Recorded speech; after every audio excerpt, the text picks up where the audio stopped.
Hello everyone, myself Arpit Mishra and I am back with another aviation video based on module 9, that is human factor.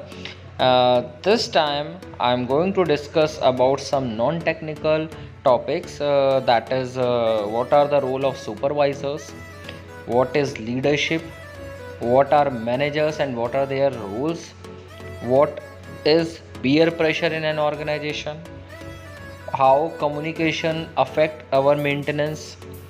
Apart from this, how physical environment affect the maintenance. And then we will also see what is the importance of this human factor in our aviation maintenance, and also peer pressure in an organization. So there are several topics in this particular module which I am going to share with you. So be with me till the end of this video session, and I will be uploading many videos on this particular subject. So watch all those videos, and I'll try to post as soon as possible all the videos. So let's get started. सो बात करते हैं fumes, chemical, toxic metal and solvent, यानी कि fumes में। Noise on fumes के अंदर noise पे मैंने पुराना वीडियो बनाया, अभी उस पर फ्यूम्स पे बात करते हैं। So maintenance of aircraft involve working with a variety of hydraulic fluid, paint, cleaning compound and solvent. These are something which can create fume also, and these all are hazardous to a maintenance personnel. AMT will also be exposed to aircraft fuel and exhaust. तो यहाँ पे technician fuel के contact में भी आएगा तो fuel के fumes can be hazards, and exhaust engine exhaust के भी कांटेक्ट में आता है तो वहाँ पे भी हैजार्डस होते हैं. अब जैसे एग्जॉस्ट में CO है, carbon monoxide, it will be very hazardous. In fact, there is every possibility that an AMT could be exposed to a number of solvent and chemical during their daily work. Solvent से भी काम है, cleaning solvent use होते हैं तो उनके contact में daily आ रहा है, केमिकल के भी कांटेक्ट में, सॉल्वेंट मतलब केमिकल्स भी हैं वहाँ पे, तो इनके कांटेक्ट में डेली आ रहा है. तो he has to take care of all these things. They can be hazardous to his health and of course the safety. Then each substance gives off some form of vapor or fume which can be inhaled by aircraft maintenance engineer.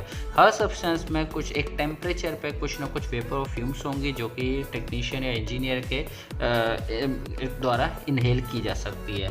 कुछ fumes में तो उनकी order की वजह से, मतलब smell की वजह से पहचाना जा सकता है कि हाँ यार फ्यूल का फ्यूम्स आ रहा है तो समझ में आया, लेकिन कुछ जो फ्यूम्स हैं उसमें स्मेल ही नहीं होता उनकी प्रेजेंस की वजह से.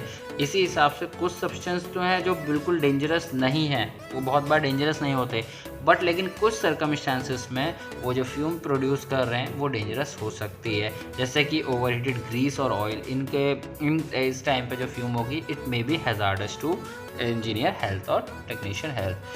Fumes can cause a problem for engineer as a result of inhalation, but they can also cause other problem like eye irritation. एक eye irritation जैसी चीज़ हो सकती है.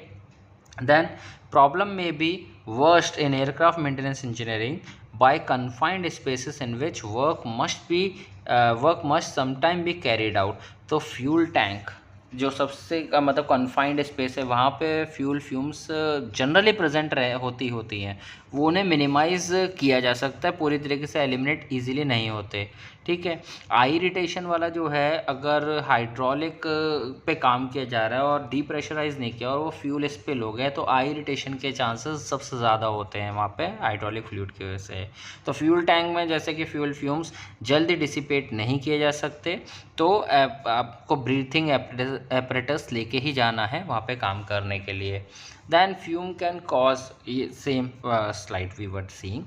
Then it may not always be practical to eradicate or remove fume from the aircraft maintenance engineer workplace, but where possible steps should be taken to minimize them. We can minimize it, but we cannot eliminate or remove it completely. It is also common sense if noxious fumes are detected, an engineer should immediately inform his colleague or supervisor so that the area can be evacuated and suitable steps taken to investigate the source and remove them.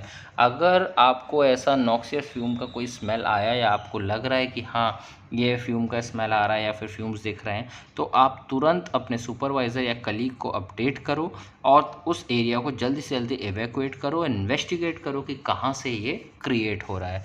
तो इस case में safety maintain की जा सकती है। Then apart from noxious fume that have a serious health implication and must be avoided, working in the presence of fume can affect an engineer performance. अभी fumes में काम करते करते हो सकता है उसका माइंड प्रॉपर काम ना करे तो वो फटाफट से काम को निपटाएगा, तो ही may rush a job in order to escape them. May it is not always a case, but fumes में काम है, वर्क प्रेशर रहता है, तो फिर फटाफट काम करना है तो काम करके वो निकलने की सोचेगा। If the fumes are likely to have this effect, the engineer should increase the ventilation locally or use breathing apparatus to dissipate the fume.